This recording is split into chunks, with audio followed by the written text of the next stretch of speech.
We are starting to move into spring. The days are getting longer, it's getting slightly warmer, we can hear the birds chirping and plants starting to grow, and you might start to feel the onslaught of allergies coming on. Hay fever, that really uncomfortable itchy eyes, itchy nose, clogged up face, clogged up sinuses, skin, just overall unpleasant feelings. So if you deal with these, now is the time to start stabilizing your immune system and getting your body ready for spring, which is the time most commonly or where most people suffer from seasonal allergies due to pollen. So in this video, I'm going to talk about how you can actually do that, how you can start preparing and stabilizing your body so you don't have intense allergies and have to pop antihistamines like candy come springtime allergy season. If you are new here, my name is Dr. Kayla Clark. I'm a naturopathic doctor and intuitive empath, and I am hugely passionate about helping other modern humans and wild women tap into their vital mind, body, and soul health so they can really feel their best and align with their passion and purpose in this world. If you are interested in optimizing your health from a mind, body, soul perspective, I invite you to check out my Rewilding Academy approach. Like I said, in this video, we are going to be talking about some of the things you can do to help prepare your body and immune system for spring and allergy season. The first thing we're going to talk about is cleaning up your diet and your environment. The second is proper pooping and elimination. The third is supporting your body with proper supplements and nutraceuticals. And the fourth is embodying and stepping into that yang energy. All right, let's dive in. So the first thing that I'm going to talk about is really cleaning up your environment and your gut. So this includes your diet and what you're putting in your body, and also where you're living, your environment, the toxins around you, and also your relationships and the energy and people who are surrounding you. So first of all, your diet. You don't have to do anything crazy here unless you're super sensitive. I don't mean to do an intense elimination diet right off the bat. What I really mean is just kind of checking in. Are you eating a ton of sugar? Are you eating a ton of dairy? Are you eating a ton of refined foods? Are you eating out all the time? I know that you're a smart person, and by now you probably know which foods are good for you and which are not. So just checking in and knowing that when you're eating foods that are high in sugar, you're eating alcohol, you're eating all of this stuff, your gut bacteria are going to go out of whack, and this is going to directly impact your immune system as well as create inflammation throughout your body. So the first thing to do is just take a check-in with your diet and see if you need to clean anything up. Now, in terms of going deeper and maybe doing a more intense detox diet or candida diet or low histamine diet or something like that, this would also be a good time to start moving into that. But in order to do that, we first need to have the basics foundations done. So this is a good time to just check in with that. Also checking in with your environment. So toxins around you.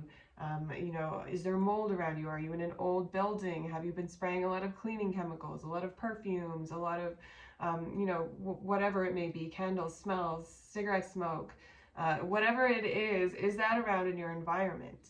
Because that's also going to start to be triggering to your immune system. These are all just things that are kind of throwing fuel. Yeah, that's the word I'm looking for. Like, what's the word that you throw stuff on the fire and it fuels the fire? Obviously fuel. Okay, so we're throwing fuel on the fire by, eating things that are bad, putting ourselves in environments that are inflaming us. And again, this also includes our energy, our relationships, the friendships, work relationships, people, spouses, things that might be toxic or triggering or burdening the immune system. This is also going to translate into the physical body. So really, the first step in preparing your body for an onslaught of pollen is to lower the inflammatory load, is to lower the amount of stuff it has to deal with in the first place. And things that we can easily do that we have control of are our diet, our environment to a degree, and our relationships to a degree. Again, be conscious and check in. The second thing that I want to talk about that is very important, and I could go down a deep dive in this, and I probably will at some point, is pooping, proper pooping. Are you eliminating? We should be having, okay, so when I was in naturopathic medical school, I learned this fact, and I was like, at the time I was very constipated and was not on top of my gut health, and I learned that we were supposed to, as humans, have 2 to 3 bowel movements a day, normally about an hour and a half after eating, and I was like, at the time I was having maybe like one every other day, Maybe this is TMI about my past pooping schedule, but that's okay.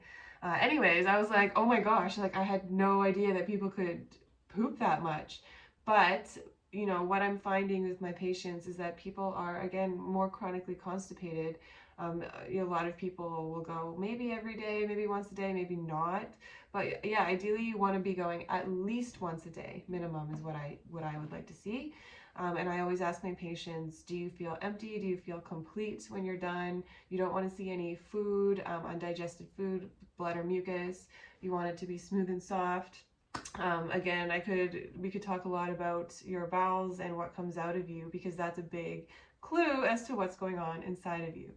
So in terms of preparing your body for spring, you want to be pooping because you want to be moving toxins out of your body, again, because we're lowering the toxic load in preparation for potential immune activation. We want to lower the immune system and stop it from reacting. So we want to have less toxins in the body. So yes, getting rid of them every day. Also, if we're not eliminating every day, all of that stuff is just sitting in our gut. It's just sitting in our body, and it's actually fermenting in the gut, and it's releasing more toxins, and gut bacteria and stuff are creating more gas out of it. And so this can actually increase histamine in general. So another reason why we just, you don't want old crap literally sitting around in your gut. You want to get it out. So there are a number of ways to do this. I don't recommend what's called a stimulative laxative. So these are things like senna or aloe or rhubarb, or things that like make your stomach cramp. Usually like the laxatives you buy in the grocery store, because we can become dependent on these, and they work by actually irritating the gut lining. I would recommend, honestly, again, drinking more water, adding more fiber into your diet. Now this may or may not be a supplement. I'm always a fan of getting this stuff from your food when you can. So fibers, healthy whole grains, leafy greens, lots of veggies can help what's called create what's called a bulk forming laxative. Essentially, it's like bulking up in your intestines and signaling to your intestinal nervous system that it's time to have a bowel movement. This is also more effective than a stimulating laxative, because as you're using those fibers, as those fibers are expanding in your gut to create that nervous system signal of fullness, they're also kind of going into all of those nooks and crannies. Think of, I don't know if you ever have seen those as seen on TV commercials for that jelly stuff that you stick in computer keyboards, and it like sucks all the dust and crap out of the keys. So that's what the fiber is also doing in your gut. It's going into all those nooks and crannies and sucking out all the stuff that wants to come out. It's signaling a bowel movement.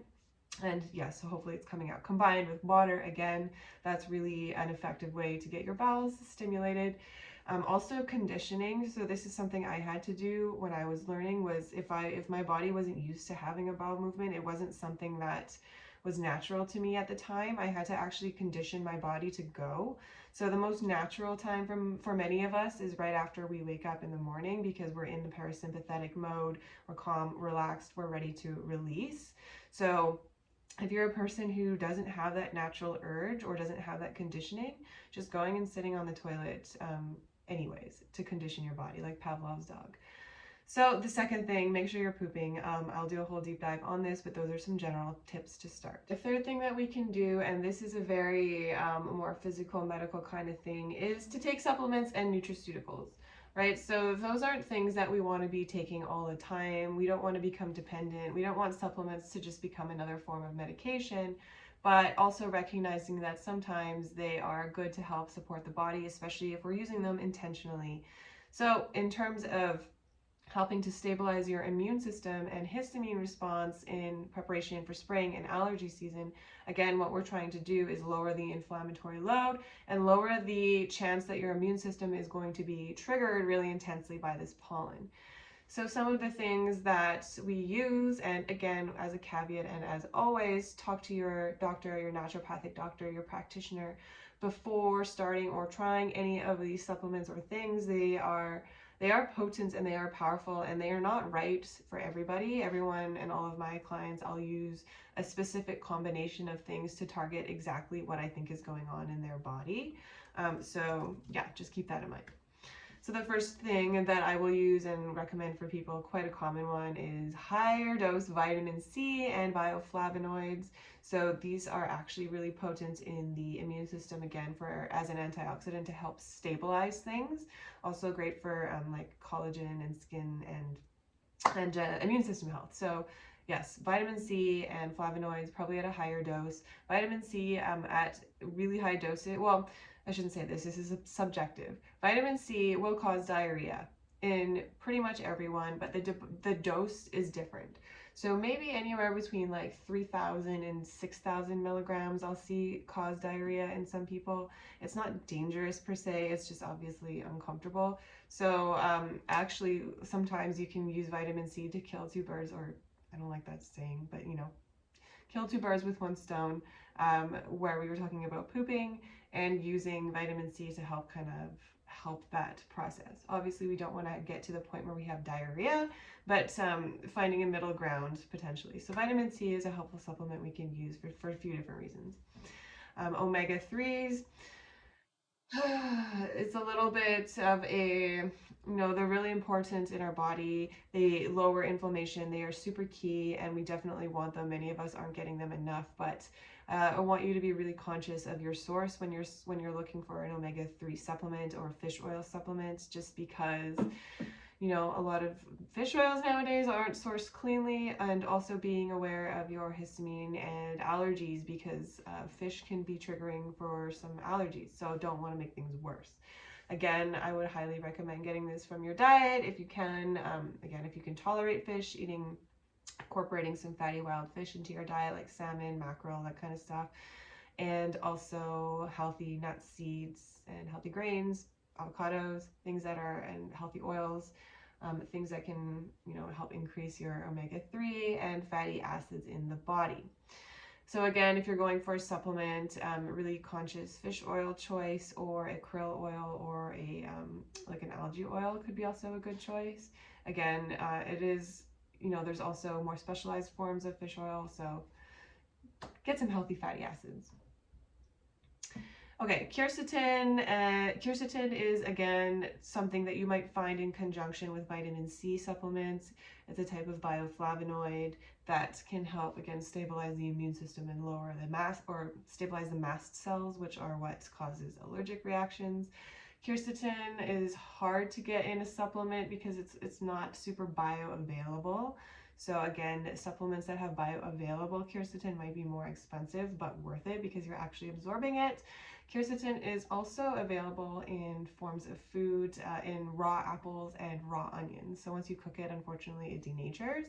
But yeah, it's interesting because when I was a young child, I'm a very allergic, atopic person. So when I was a young child, I would crave, and I still do actually as an adult, I crave raw onions. Like I want raw onions. Like I used to go up to my mom when she was chopping them and like just eat them. Have you ever read or watched the book Holes, where they just like dig onions and like eat them like apples? That was me, which is interesting. So I think like I intuitively, my body craved that quercetin because I was very allergic and it wanted to help lower that. Okay, so yeah, you can do that. Nettle tea is another thing that can be good to incorporate to help stabilize. And also another food source is local honey and local pollen, bee pollen. Again, you want to get this local to wherever you're from, because those bees are going to be pollinating the plants in your area, and those are the things that are going to be reacting, or you're going to be reacting to. So again, those are some things that you can contemplate, can try, can talk to your doctor about to help stabilize your immune system. And the last thing is embodying and starting to embody that yang energy. So this is more of an energetic sense in traditional Chinese medicine, and really in many schools and in ancient philosophy and farming and agriculture and just energy in general. Spring and summer are a time of yang, of energy, of embodiment, of joy, of heat, of abundance. Whereas fall and winter are more times of yin, of calming, of nourishing, of coming in. So now we're transitioning out of winter, into spring. So starting to embody some of that yang energy. We're not quite there yet where we want to be fully there, we're still kind of just waking up. So just starting to embody some of that mindset, maybe wearing brighter colors, doing some more breath work, doing some more movement, spending more time outside and enjoying the longer days. moving more, eating fresher foods, things like that to really help transition your body into a more young season. Hopefully you got some tools that can help you start to prepare your body for spring. This month I am going to be focusing on that in all my clients and my courses. So please follow me on Instagram, on TikTok, on YouTube, on my website if you're interested in learning more about my approach and how you can start to stabilize your own immune system in preparation for spring.